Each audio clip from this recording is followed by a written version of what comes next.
இன்றைக்கு நாட்டில் நடந்து கொண்டிருக்கக்கூடிய ஒரு ஆட்சி எப்படிப்பட்ட ஆட்சி என்பதை பற்றியெல்லாம் நான் அதையும் சொல்ல வேண்டிய அவசியம் இல்லை.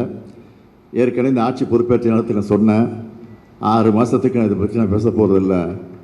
ஆனால் 6 மாதத்துக்கு முன்னாடியே பேச வேண்டிய ஒரு சூழ்நிலை வந்து விடுமோ என்ற அச்சம்தான் இன்றைக்கு இருந்து கொண்டிருக்கிறது, வந்து விட்டது. அதை பலர் பேசி கொண்டிருக்கிறார்கள். இந்த விமர்சனங்களெல்லாம் வந்து கொண்டிருக்கிறது. 6 மாதம் இல்லை, 5 மாதம் இல்லை, 4 மாதம் இல்லை, 3 மாதமாவது தாங்குமா என்ற ஒரு கேள்விக்குறியோடு தான் அந்த ஆட்சி நடந்து கொண்டிருக்கிறது. இன்றைக்கு நாட்டில் நடந்து கொண்டிருக்கக்கூடிய ஒரு ஆட்சி எப்படிப்பட்ட ஆட்சி என்பதை பற்றியெல்லாம் நான் அதையும் சொல்ல வேண்டிய அவசியம் இல்லை. ஏற்கனவே இந்த ஆட்சி பொறுப்பேற்ற நேரத்தில் நான் சொன்னேன், 6 மாதத்துக்கு நான் இதை பற்றி நான் பேச போகிறதில்லை. ஆனால் 6 மாதத்துக்கு முன்னாடியே பேச வேண்டிய ஒரு சூழ்நிலை வந்து விடுமோ என்ற அச்சம்தான் இன்றைக்கு இருந்து கொண்டிருக்கிறது, வந்து விட்டது.